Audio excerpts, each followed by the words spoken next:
Every time I'm like, hey, my immune system is great, it's like, I heard you talking shit. Like, I was praising you. Why are you doing this to me? Hopefully my voice doesn't sound too bad, and if it does, that is editor me's problem. Boruto in the Blue Vortex is better than Boruto Part 1, but that doesn't mean it's good. I don't read Boruto to hate on it. I read Boruto because it has potential, and I keep reading it because it has the potential to improve. I fully am in the camp. I don't believe that Kishimoto had anything to do with part 1 of Boruto. Even if his name is on the cover, I just don't believe it. I don't believe it because if you actually look at it, what changed about the writing in Boruto? Once Kishimoto took over, quote unquote, like what actually changed about the writing in Boruto? And I think the worst thing that happened to kind of prove this theory to me was the Minato one-shot that came out. If you look at the Minato one-shot and the writing of the Minato one-shot, compared to Boruto at the same time, like, I'm just telling you, either Kishimoto was only giving 25% to Boruto or he wasn't writing it, one of the two. Either way, I read Boruto chapters 1 through 7.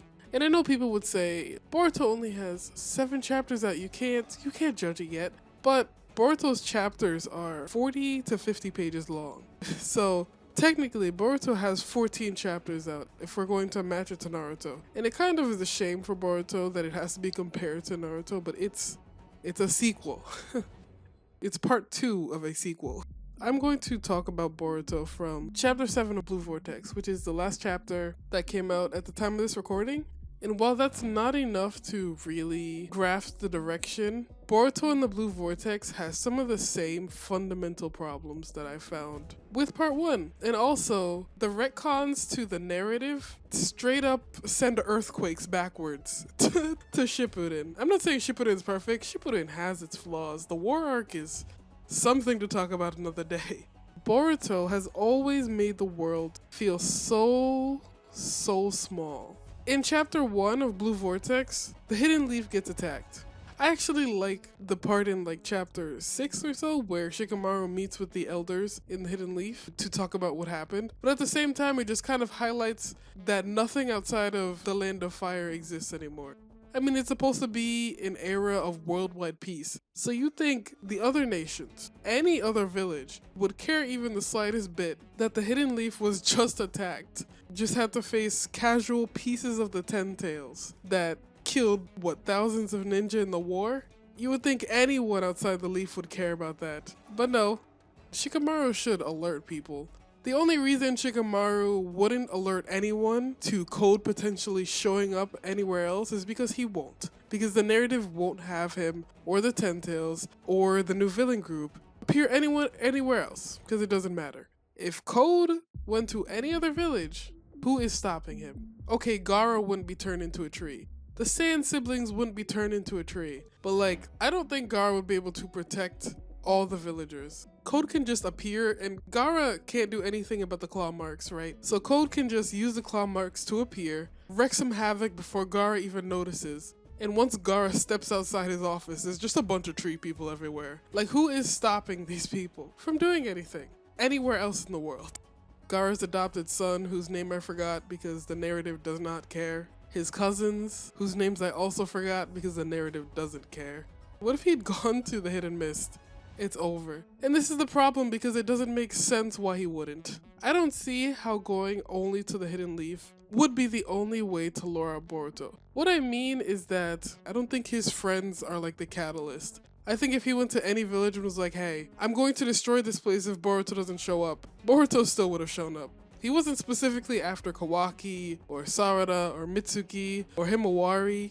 He just wanted to lure Boruto out, which he could have done anywhere. But no, because the Hidden Leaf is an island, and the world is so tiny. And also I have to ask, where's Kakashi? Not that I think he could contribute to the fight with the way that Sakura just fell over and just stared at this thing hovering over her. But you have to ask the question, why couldn't Kakashi be Hokage? Why couldn't he return to being Hokage? Why did it have to be Shikamaru? I mean, Kakashi he looks the same. I'm not saying he's not old, he is old. But like, the third Hokage came back into power after passing the mantle to Minato because Minato died. So everyone thinks that Naruto is dead. So why wouldn't Kakashi take back up the mantle? The answer is because he does not exist in Boruto. He has not appeared in Boruto a single time. I don't know why, but why wouldn't Tsunade take back up the mantle? It's not like they're dead, right? These past Hokages are alive. Why does it have to be Shikamaru? I don't think anyone can answer that question. You just have to compare it to the previous series. The reason that Tsunade became Hokage was not because, hey, author wanted it that way. There was actually an in-narrative reason for why Tsunade was chosen as Hokage. One, it's because Jiraiya didn't want it. Two, it's because Orochimaru was child experimenting and rogue. And she also had a title, the legendary Sannin. So she was already like a big deal and known as one of the strongest shinobi of the time. And Jiraiya didn't want it. So they had to go find someone just as suitable as Jiraiya. And that's Tsunade. So they found Tsunade, they had to convince her, and then she took up the position. But there was a reason, there was an in-narrative reason for Tsunade to take up the mantle. Can anyone give me a reason for Shikamaru to take the mantle? Is he more qualified than the current ninja that are still alive, like Kakashi? Can you actually look me in the eye and tell me that Shikamaru is more qualified to be Hokage than Kakashi? Because I don't think you can. What makes Shikamaru more qualified to be Hokage over Sakura, who was actually a student of a previous Hokage? And she also fought in the war and helped to defeat Kaguya and is known as, well, I mean, she's not known as a hero, but she is a hero. So what makes Shikamaru more qualified to be Hokage than Sakura? Because he was Naruto's advisor? Why can't he be Sakura's advisor? The writing is better. The fight scenes are better. I'm actually interested to see what happens next. But I feel like these fundamental problems that have not been fixed from Boruto will continue to grow wider. Blue Vortex can prove me wrong. I'd be happy for it to prove me wrong, but we'll see. And the retcons are killing me. What I mean is, the tail beasts are irrelevant. They're so irrelevant to the narrative. I'm not saying they should be relevant, but it's like the 10 tails is apparently just a beast that turns into a divine tree when consuming an otsutsuki, but that is not how the 10 tails works. The 10 tails it's called the 10 tails because it's a combination of the 9 tail beasts. But no, that's fine. Just make it its own thing that exists outside of the entire purpose of Shippuden in Part 1 Naruto. If you look at this and then look backwards, you gotta wonder what the Akatsuki was doing. Like, what was the Akatsuki doing? If they could have just had a pet 10 tails at any point in time, what were they doing? Why did they go hard mode on themselves when they could have just done easy mode and just had a pet 10 tails and just split it up into little pieces to attack anywhere they wished? So what Blue Vortex is saying, and what Boruto is saying, that the Akatsuki didn't need to do any of that because they just could have found in 10 tails from another planet or the husk of another planet and then fed it in Otsutsuki, and there you go. Problem solved. What was Madara doing? What was Black Zetsu doing, the puppet master? How did you not know, sir? It's like a brand new pool built on top of a marble floor. It looks pretty, you know, it's functional. It'll work for a while, but eventually that marble floor will start to crack. You might not notice the cracks at first, but maybe one day you'll just fall straight down and you won't know what happened. At least Blue Vortex seems to be trying to dodge the Fadoramaru allegations because they've actually given Konohamaru some importance to the story. Blue Vortex has improved my opinion of Damon and Ida. It's not that I didn't like them, I just didn't like their role in the story to basically just do whatever the plot needed them to do. Especially Ida. And if you know, you know, like, omnipotence is just. It is indeed just. Blue Vortex has not acknowledged the other villagers at all. You would think Gaara, of all people, would be very interested to know that Naruto is dead. But no, not even a single frame of him. It is so insane. The guy who is portrayed to the world as the one who brought about peace. Oh, he's just dead. The world is so small.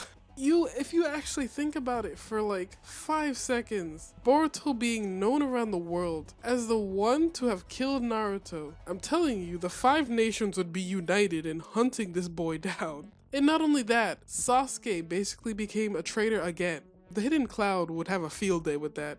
They'd be like, you know what, we were right all along. We were right. The Hidden Cloud would have a field day. Sasuke turning traitor again? And no one cares? The only one who cared that Sasuke turned traitor was Code, apparently, who treified him, which, great. I'm glad the world is an island. Very happy for that. Wouldn't it have been interesting to have actually had a protagonist that was a missing nin? That we didn't just immediately skip over all the missing nin stuff. We kind of had that with Sasuke, right? But not really. He never actually had to be a missing nin. Sasuke was protected by Orochimaru, then he killed Orochimaru, got his own squad, was practically immediately adopted by the Akatsuki. He never actually had to do the missing nin life. Zabuza type life. And then Zabuza also getting in with Gato. It was just a chance to flesh out the underworld of the ninja world, is what I'm trying to say. Orochimaru apparently doesn't exist in Blue Vortex, because we haven't seen him at all. I think he would have thoughts and opinions about Sasuke going rogue again, but guess not. Like, where did Sasuke and Boruto, there is still time to answer this question. Where did Sasuke and Boruto stay for 3 years? Boruto, at the time of him defecting, he was not that powerful yet, and he had nobody but Sasuke. And it would be interesting to see Sasuke put his missing nin knowledge to use again. And also Sasuke isn't he like the Shadow Hokage? So it would be interesting to see the actual criminals in the Naruto world, because now Sasuke is one of them, and so he wouldn't be going after them anymore. A bunch of interesting interactions that Boruto Blue Vortex is not interested in tackling. Also, I don't think anyone would actually believe that this 12-year-old kid was capable of killing Naruto. But Sasuke going with him paints a narrative. It sure does paint a narrative that maybe Boruto wasn't the one to kill Naruto. The only one who probably could have done it and taken Naruto unawares to do it is Sasuke. But let's not actually use any logic in this. Blue Vortex is so close to being good, but every time it like tries to walk up the steps to greatness, it puts like a skateboard in its own way and then steps on it and then tumbles back down. That's the best description I can give for Blue Vortex. It climbs for a while and then it makes sure to trip itself. So that's it. So I'm just gonna go.